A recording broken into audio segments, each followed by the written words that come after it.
Tsala ni bwino Mulungu akuyang'anireni. Tsala ni bwino Mulungu akuyang'anireni. Mulungu akuyang'anireni. Siku ndi usana akuyang'anireni.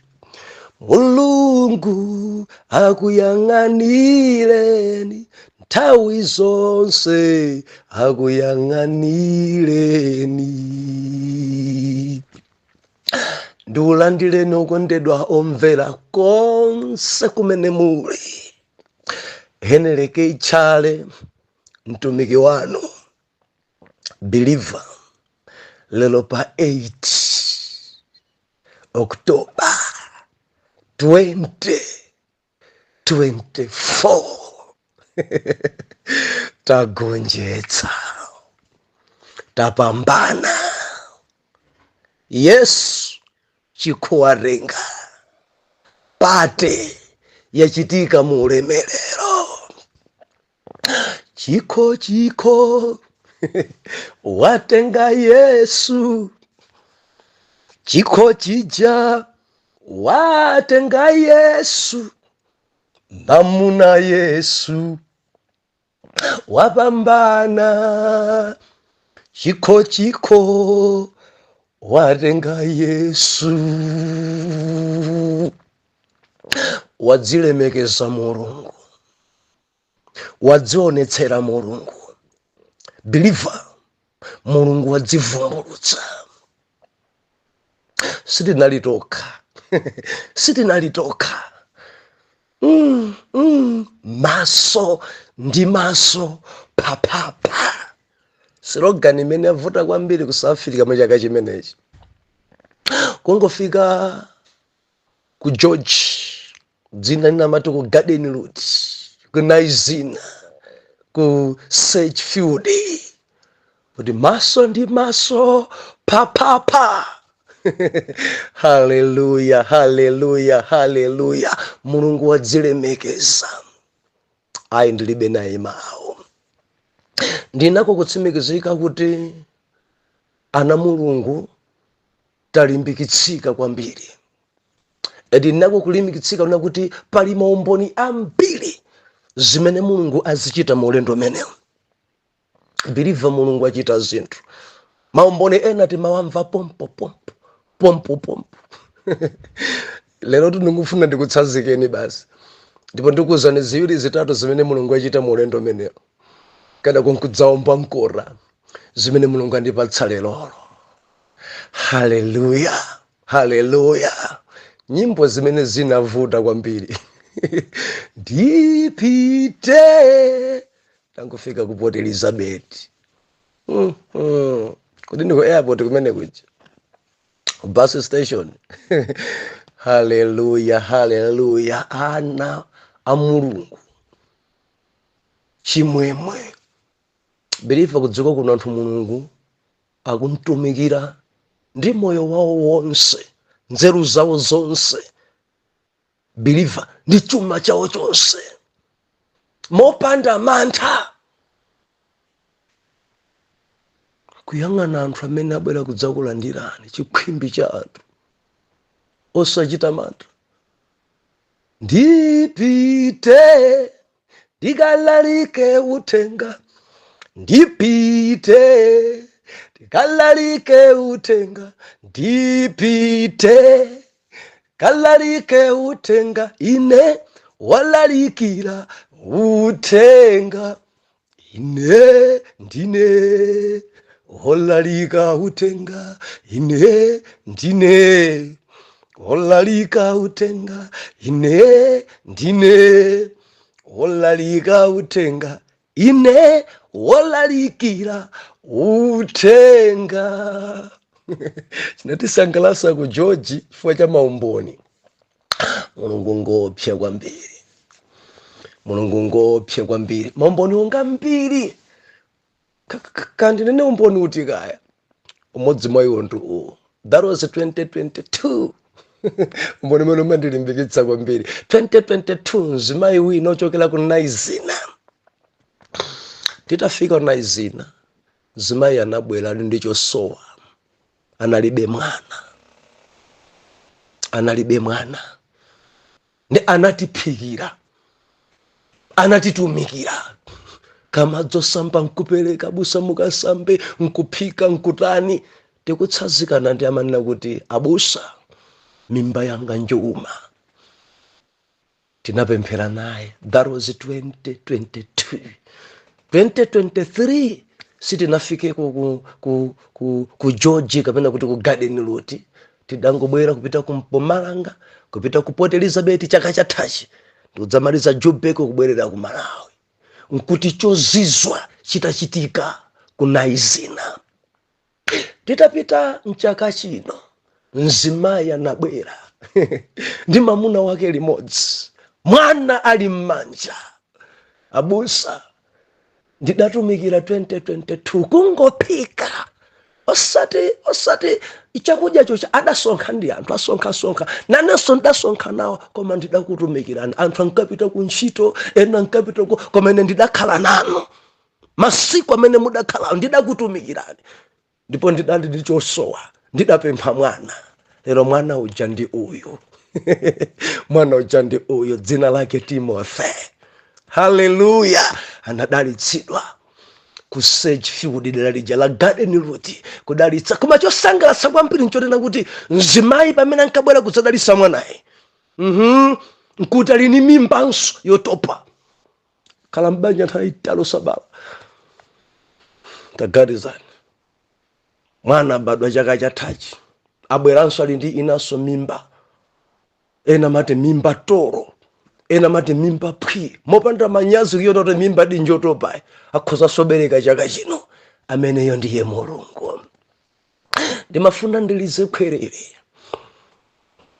Nthawi ina iliyonse imene mukuyipereka ku ntchito ya Mulungu, chimakhala chaulemerero pamaso pa Mulungu. Chaulemerero. Zidanchitikira Sara chimodzimodzi. Adatumikira mithenga. Mkazi wa ku Sunemu zidanchitikira. Mzimayinso wa ku Naizina. Biliva ndikulankhula pano, ali ni mwana dzina lake Timothy, komanso ali ndi mimba. Moti chifukwa chakuchedwa munachokhumba kumakubereka chaka ndi chaka. Hallelujah, hallelujah, hallelujah. Tikupembedza Mulungu amene amachita zodabwitsa. Mulungu amene amachita zazikulu. Amen. Hallelujah. Chozizwa china chachikume Mulungu achita. Mulendo Mulungu achita zinthu. Achita zinthu zimayi wina. Ndikufuna mamuna koma khala mzungu. Ndidamlangiza iye ayi upemphere ngati Getsemani kuti chifuno cha Mulungu chichitike. Ifa mamuna wangu alipo. Ndimafuna ndinene kwa nonse amene mabanja mulibe amuna anu alipo. Nditidapemphera ndi mzimayi amene ndikumulangiza. Ndikulankhula pano. Anatimbira foni tili ku Port Elizabeth. Naimbira busa Thedza, busa monga mapemphero lanu, monga malangizo anu, ndimafuna kwambiri mzungu, koma kwabwera mamuna wina ngoyera.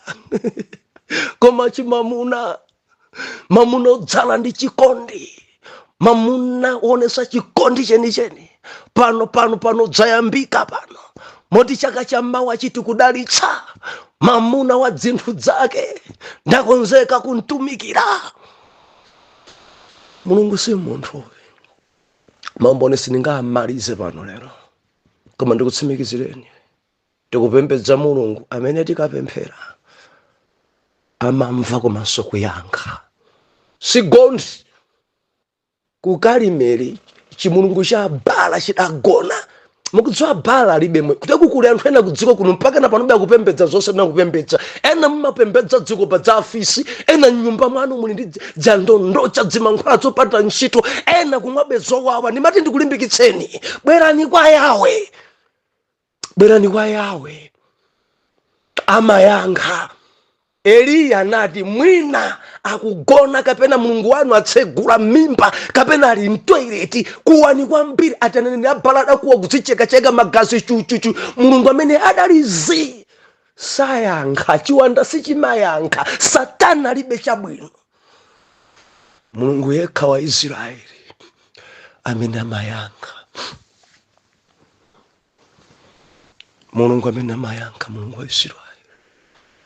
Haleluya, haleluya.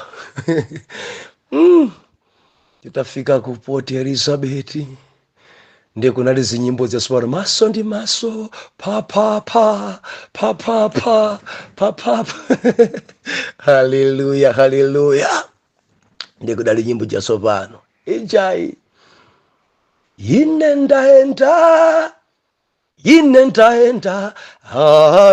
ndaenda kumtumikira Yawe. Inaimbidwa nyimbo imeneyi, yaimbidwa ku airport, yaimbidwa kutilandira.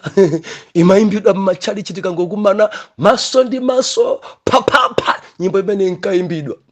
PE ndaenda, Sedgefield ndaenda, Joburg ndaenda kumtumikira Yawe.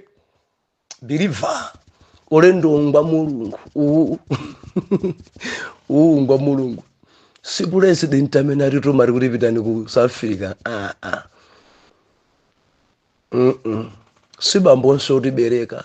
Ayi, mulungu anatituma apita ku South Africa. Adali ndi zinthu zofuna kuti adzikwaniritse, ende mulendo umene wadzikwaniritsa. Tinadalitsika ndi mzibambo wina ku Port Elizabeth kunena kuti atangomva message kuti zinthu zanu mudazisinthanitsa. Mzibambo adabwera mwachikhulupiriro chonse kuti no, ndikufuna nditenge changa chifukwa ndapasidwa chimene sichili changa. Mama achitapita ku ntchito mzungu adandzidzimusa.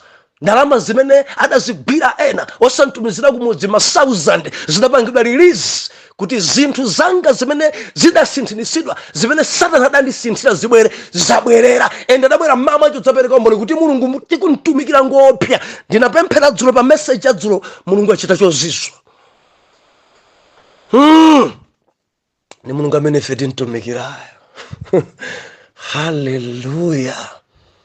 Mulungu odabwitsa. Believer, mulungu odabwitsa. Mulungu odabwitsa. Zambiri zachitika. Ndipo gawo lina imene andilimbikitsa kwambiri mulendo huu ndi mgwirizano wa oyera mtima, fellowship, mipingo yosiyana-siyana kukumana malo amodzi, mipingo yolekanalekana malo amodzi kupembedza mulungu, tikakumana uko kupembedza mulungu. Haleluya. Ku George chimodzimodzi, mazibusa mipingo siyana-siyana, tafika ku Port Elizabeth chimodzimodzi, mazibusa malo amodzi. Believer, ndalendo ndikungotsazika lero. Ndikungotsazika mankari muli maumboni. Haleluya. Tapita lethenga ku Port Elizabeth, tinayamba chakuchani ku Heaven Ministry Church. Tapemphera tonse kuoma mamwache ku fellowship, ku Pentecostal tonse limodzi kuoma komweko. Tapita ku Tabernacle, mipingo satapita ku Grace, tonse kumene kuja asibusa olekana kudzasonkhana ku St. Augustine Sunday ku chipimbi cha anthu kudyera limodzi ndi asibusa onse tonse kuoneka kuti tonse tikupita kumwamba. Mudziwa maina mipingo ali ngati maina ana pamudzi, pamakhala John na Banda maina osana Richard, koma bambo awo ndi mmodzi. Ndedzi maina dzitu. Tonse fe ana mulungu, tonse fe ana mulungu. Tisamapange tsango timpingo wathu endi kulibe mpingo dzampulumuse munthu, kulibenso group yathu ndiye genuine epita kumwamba, kulibe passport ya kumwamba. Ndi pamene walandira Yesu khala mbuye ndi mpulumutsi kakupemphera kuti haleluya. Believer, Joburg tamanga maukwati anayi.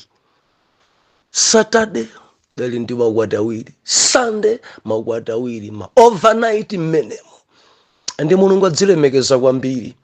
Mudziwa ati ndi maukwati zina dzopanda dongoso dzangotolana simungadalitsa ukwati. Mukhala ndi mwana wa mwini koma usadalitsa naye. Ena anali mbwe koma simudafikebe pa gome mpaka napano. mudatolana kuti, mudakumana kuti, banja mtundu wanji opanda chinkhoswe kungukumana nokha basi kudziko kuno basi ndinu akazanga ndinu amunanga mpaka na nyumba. Simukudziwa kuti kudziko kuno kuli zochitika, akakufera nimudzanka naye kuti taina ni manena kuti zidachitika ku Blantyre. Mkazi kutenga mamuna asakundziwa kwawo ndunka naye nyumba, amunanga banja otengana pansika kufika nyumba munzibambo kwamba kudwala usiku, kumwalira usiku omwewo, kusuwa naye kopita kusakasaka foni ya mamuna oja maina kuti ndipeze kuti muli maina ati ndakuimbira dzina lina la mamuna, aini blaza anu atisiya kuno ndine mulamu wanu. Adafunsa ndiwe mulamu wanga waliti, ndankha naye achimwene dzulo iyi amakumana liti, banja imene amangidwa liti, wapha m'bale wathu mpaka na mzimayi kusuwa kopita nawo maliro. Ndilize kwerere maukwati awa ongotolana awa, maukwati amenewa okumana ntchire wawa, maukwati awa pansikawa akakudwalirana ameneyo, akakuferana ameneyo, akwawa dzakubibida dzakutedzimani kotswa mudzatengedwa ngati mfiti mwapha m'bale wawo. Kodi simungapite pagome, simungaitanise chinkhoswe kuti mudalitse maukwati? Adabusa movie kubaya ndikutsazikana pena tidzibaya pena nkumamwetulirapo. Banja lanu Mulungu akuidziwa amene muchitabe chigololo mpaka napano, osadalisa kuchalichi ayi. Makolo ankazi sakukudziwani, inunso amayi kwa mamuna simukudziwika. Simungapange dongosolo, simungadalitsa ukwati wanu. Mulendo uno Mulungu adzilemekeza, maukwati adalitsidwa. Taona anthu akupereka anawo kwa ena, ine ndine blaza wake, dzamaumboni zijalo sizozongotolana iyaye. Dzamaumboni zija kuti zichitike. Ena makolo ali ku Malawi koma ndili pasalilizi ndi banja imene abusa dalitsani ndi ananga wanu ukwati munadalitsa. Ndikunena ndinu muli ndi mkazi mnyumbamo munadalitsa. Madongoso adachitika kama mudangokumana ngati chiweto. Mukudziwa ambira ngokumana ngati chiweto ngati ukwati wa nkhuku, ukwati wa mbuzi ungothamangisira kungopeza na basi kunchito paka na mimba kupasana. Tamapangani madongoso ana Mulungu, mufanana ndi mbuzi. Ukwati ngati watonde ainopa kupweteka papweteke zeni ukwati ngati wachiweto osadziwika kuntundu ya. Haleluya. Ena mazipokesa palibe vuto pali vuto. Werengani Genesis chapter 1 verse number 28. Bible nauti ndipo Mulungu adawadalisa iyo nati mubalane muchuluke muligonjese dziko lapansi. Asadakhale malo amodzi Mulungu adamba adalitsa ndikozona kuti tsopano pitani pa bedi, pitani mudzikabalana. Koma mwamba zobalana, mwamba zogona na opanda dongosolo, nyansi pamaso pa Mulungu. Haleluya. Tapambana. Tagonjetsa. Ndakumana naye mamuna wa ku Galileya, takumana naye mamuna wa ku Galileya. Mamuna uyu amachiza Yesu wa ku Galileya, takumana naye mamuna wa ku Galileya, takumana. Ndinako kutsimikizika mtima kuti kwa onse amene abwera ku misonkhano yonse, abwera ku overnight kaya ku George, overnight amene achitika ku Joburg, amene abwera ku mapemphero amene achitika ku George komanso ku Port Elizabeth ku Joburg komanso ku Mpumalanga, ndinakwene kutsimikizika ndithu kuti mamuna wa ku Galileya chatsopano chachitika miyoyo. Bilifa kunali ziphunzitso za mabanja. kunali ziphunzitso monga mwana wa mulungu ungamakhale bwanji nyumba mulungu ndikumamva nawe ameni. Tikusweka nyumba mwa mulungu kupembedzera ndi kupemphera. Mulungu alankhula zambiri mulendo menewo ngati simudabwerezedi mwalusa. Mulungu anena matopiki olekanalekana kuyambira day 1 mpaka na kumaliza ntchitoyi. Jehova zilemekeza. Nkhope zana mulungu Afrika za chimwemwe, nkhope zonkondra mulungu zimene takumana nazo. Nkhondo zinalipo, maisiro analipo, koma taona mulungu akuti tani akutipambanitsa. Haleluya. Mulungu amene ndi mulungu wopya. Mapadera ni mafuna ndi amikire ino amene mwaupangitsa kuti ulendo utheke. mudziwa nzotheka zinthu zi mulungu akagwiritsa ntchito ana ake kuti tifike kuno ndi transport. Pali ana mulungu amene adzipereka ku transport kuti abusa pitani mukatumikire. Apa tinene motsindika message njaulere, koma kuti message yo ifike ndalama ifunike igwiritsidwe ntchito. Kuti pali ana mulungu amataya amene adzipereka ndithu na kuti pitani transport is ndi Malawi, ena ali ku UK, ena ali ku Australia, amene aima nafe, ena mdziko lomwe la South Africa. Mulungu akudaliseni nonse. Haleluya. Mulungu akupambanitseni achulukitse zinthu zanu. Mutumiki chuma nchofunika. Even Ambuye Yesu adali ndi treasurer wosunga chuma, Judas. Utumiki umayendanso ndi ndalama. Kadzima kupwetekani koma mumvetse zimenezi. Utumiki umayendanso ndi ndalama. Judas adali wosunga thumba. Ankapereka. Tipona wina amene ankasunga ndalama. Bwana Judas ngakhale zidatengera kuchita iko, koma adali ndi udindo umenewo. Gurupu yanu pakusweka wina zizisunga ndalama, mukamasonkhana wina zisunga. Kumpingo kwanu alipo onsunga chuma, masekretariaso alipo, ndipo zimayenda. Haleluya. Mulungu akudalitseni kuti tifike ku Georgia. Ndira ku Georgia nasonga, Port Elizabeth nasonga, Joburg nasonga.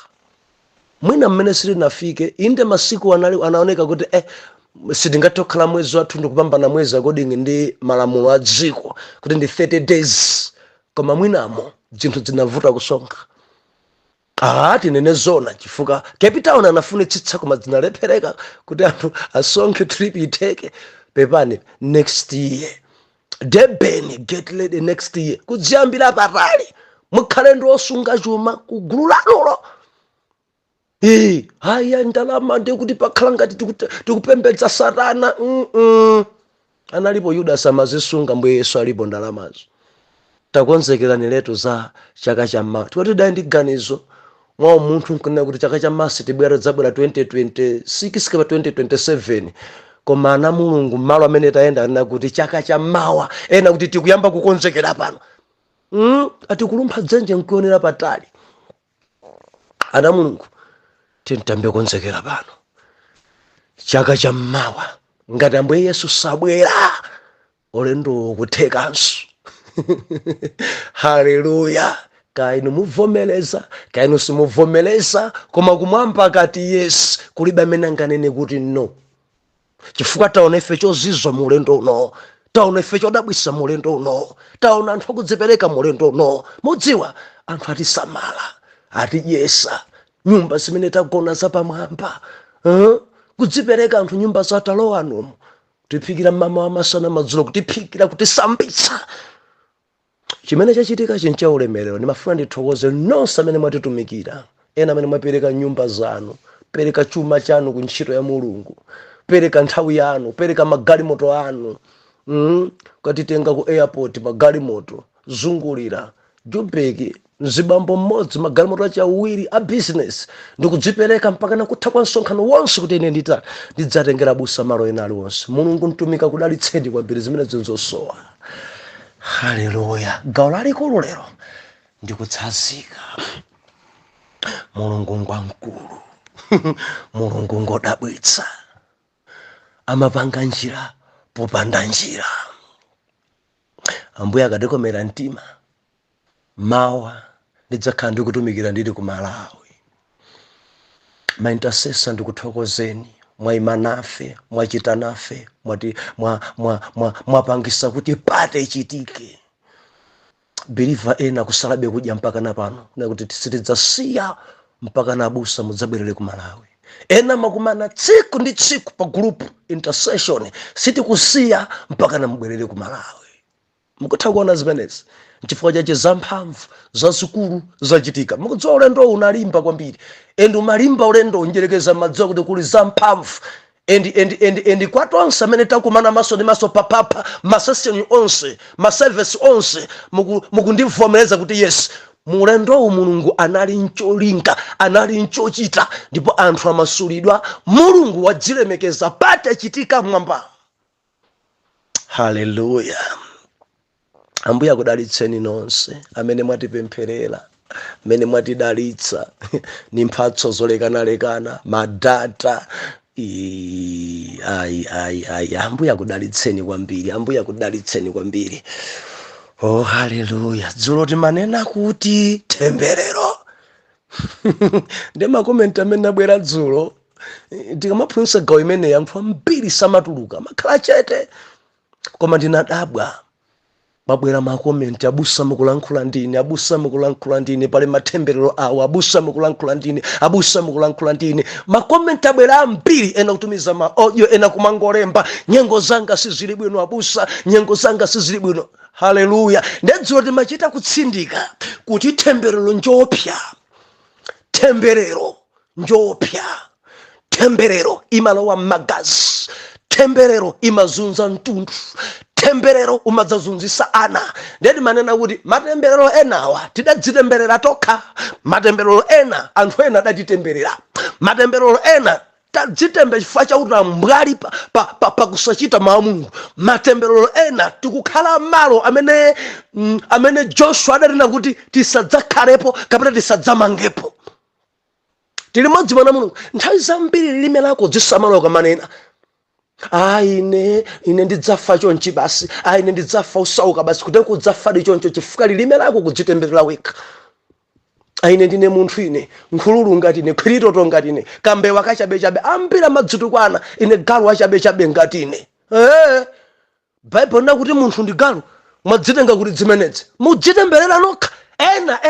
Ena kwatemberera ndi andani anzawo, ena makolo kutemberera ana. Kungokhomodwa kholo bumwepo iwe sudzaiona banja iwe. Ena mpaka napona ukhadi opanda banja adatemberera mayi awo chifukwa cha zimene adachita. Ayo ukadzabereka taya ukundizunzira mwana, ukadzangwira mwana ngati amene osadziwa kuti zimene mukunena zimukutemberera. Lero ana anu akudusa moyo wouma osabala. Mudzisamala ndi mawu apakamwa, mudzisamala mawu apakamwa. Ena kumanga malo oletsedwa. Joshua kuti alensa kadzadzuka kudzamanga malo akhale otembereredwa, ndipo mwana wache oyamba dzafe poyika maziko, poyika maferemu, mwana wake otsiriza dzamalira hiyeli zidanchitikira. Temberero. Ndedzulo timanena kuti dzimatembero dzina dziulipeza chifukwa cha utambwali sitimapereka. Mulungu amatipatsa koma sitimabwezera taifi chachikumi kuti mwadzadzana mbiri ntchalichi lero woti amapemphera inde koma samaperekayo. Mbava zopemphera, mbava zolalikira, mbava zoimba kwaya. Endi pamene papa mawawa nimati padziwa wapenepe fanina ninadzo kuti apa pabaya, apa movie ubaya.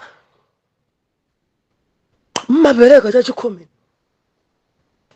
Malaika kuti mutembereredwa ndi temberero. Ndetembereka ngoti yatsekuka pa iwe ukhoza kulandira salary mene ingatere osadziwika, zimene umagula osadziwika, kupita kunsika munthu wamkulukulu kugula firizesi, kugula chigumu cha nthochi, kugula chigumu cha mgayiwa, kugula chigumu cha mapira. Banja ichi maveka mosiyana. Ndalama zonse kuti, ndalama zonse kuti. Hallelujah. Ndikunena ndi ambiri amene dzulo anena kuti ndalama zanga sini mazona mathedwe yake. Mudzafaya ndalama zanu zimakhala zopanda chitetezo. Mudzipereka chachikhumi, mudzipereka. Ngati simupereka, amene aluze si Mulungu, chifukwa Mulungu kuti ni mwini siliva zonse ali nazo. Mundimva sokuti kuperekacho muita kuti basi mfandi kwere ndege ndikampase Mulungu. Achita kunena ku Numeri chapter number 18 verse number 21, chachikhumi ndachininka kwa ana ndani Alevi, ansembe, adzitumiki. Musadikira Mulungu akabwera ndi ndidzamba kumpasa chachikhumi. Mbusa wanoyo mpase ni ntomekiyo akupempherereni. Mulungu anena choncho. Koma ngati simutero, Bible linena kuti mutembereredwa ndi temberero, ndi zija chifuwa mpaka na kukuthera 40,000 chosaleka. Chibayo chikamba kubaya mai nditi chest anga mchuno mukupweteka fupa ya insana unka kufuna kudzuka gwire maileka mwendo kumagwa. Mumapereka chachikhumi. Ndedzima nkhala medzi kudulira kufa maselero. Banja ti awa ndi amphamvu kwambiri akakuchaja 14,000, awa ndi amphamvu kwambiri akakuchaja 36,000, awa ndi amphamvu kwambiri mpakana ndalama yonse ija khete. Ena mitutumula kumango nokoka. Ena zimakhale moto zomwezi kukonzesa lero mawa ya vuranso, kukonzesa lero mawa ya vuranso. Zitsulozo zimene kakuze ukagulezo. Banja mukagule chitsulo china cha 72,000 kuchika ichisoka mukagule china cha 120,000. Iyo nkumadabwa. Why only my God? Why ntutumula wanga account umene umango nokoka? Why chikuchitika njani panjinga kapala sayanga? Chikuchitika njani? Iyo nkumatidabwa. Jiwetu kumangofa. Ena mwezo kumango deba nkuku kumangofa nkuku. Mbuzi chizungulire. Maripoti ena kunje mango anda mlebanja mbuzi chizungulire yafa. Ng'ombe yafa. Banja iyi kunabwera akubase sa ng'ombe zonse apita nazo Mozambiki. Iya yazikweza Galimoro zapita ntaoni. Iwo kumango daba why? Tamaikani chitetezo pakatundu wanu. Mudzipereka chachikhumi. Hallelujah. Ndilore lisiyane pamene palero. Tidali ni maumboni okha lero. I believe kuti wina wake alimbikitsika. Mulungu akudalitseni kwambiri. Mulungu akupambanitseni. Mulungu akulitse malire anu. Mulungu akupatseni umboni. Pamene mukuchita ndi kuyenda mwa Mulungu mu dzina la Yesu. Dad,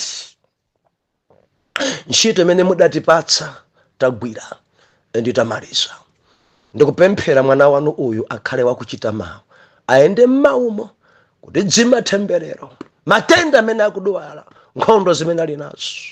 Atate aperekere umboni mwana wanu uyu. M'dzina la Yesu oyera mtima tiyankhe kuti amen and amen.